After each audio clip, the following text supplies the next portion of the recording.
Here's an introduction to Carlis' classical tune, and this is a song that was actually written by Andy Rush, a music teacher that made a significant impact in Kingston. And anyways, this is a really great song for beginners. And there's a lot of information here, but like everything, if you break it down, it's quite manageable. All right, so we have here at the top our notation. This gives you a sense of what notes we're playing, and you'll need to look at this in particular for the rhythm.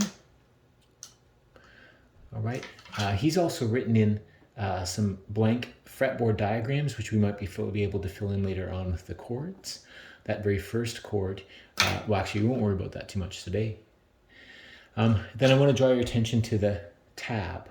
So just looking at this first measure, you want to make sure that your hand is set in the correct position. It's slightly different than what we did during the exercise. So my thumb, okay, my thumb is on the big E, and then my index goes on the G, M on the B, and then my ring finger on the little E. Okay, so you'll notice there's actually two strings in between that don't have a finger on them. Okay, that is probably the first key piece of information. Now we're just going to read through it with our fingers in the right spot. I know I have to go thumb, index, middle, ring, middle, index. So let's just try that first measure. 3, 4. Thumb, index, middle, ring, middle, index. And then it repeats. Thumb, middle, ring, middle, index. Okay, so I misspoke there, but I think you got the point. Then here we are in the second iteration, or I guess the third measure, and you'll notice there's a 1 here. Okay, and we know that this string is our B string, so that is going to be our first on our B string. So here's our B string, there's our first fret.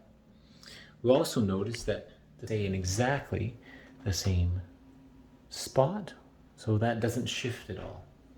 In fact, I think that he's written this piece that the hand shape does not shift at all. Yeah, so he has.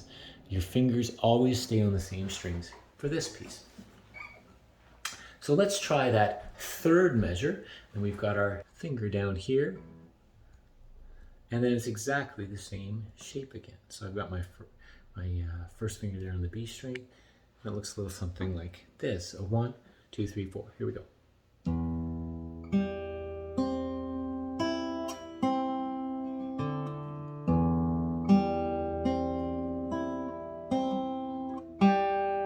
Yep. And then I'll just show you one more measure, and I think that'll get people started on this piece. So that first finger stayed. That's not what you want. So there's that first finger still there, but now we're adding on the G string our second finger. So there is the next shape that you'd want. And then the following changes every 2 measures. Now he has a 2 here, but we can't have our second finger on 2 different strings like that. That's not possible, really.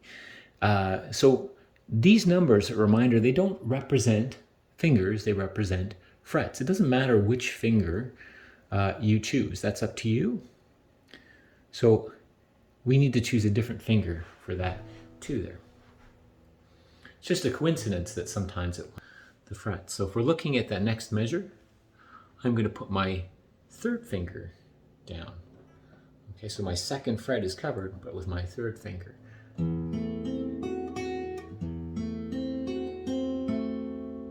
Right?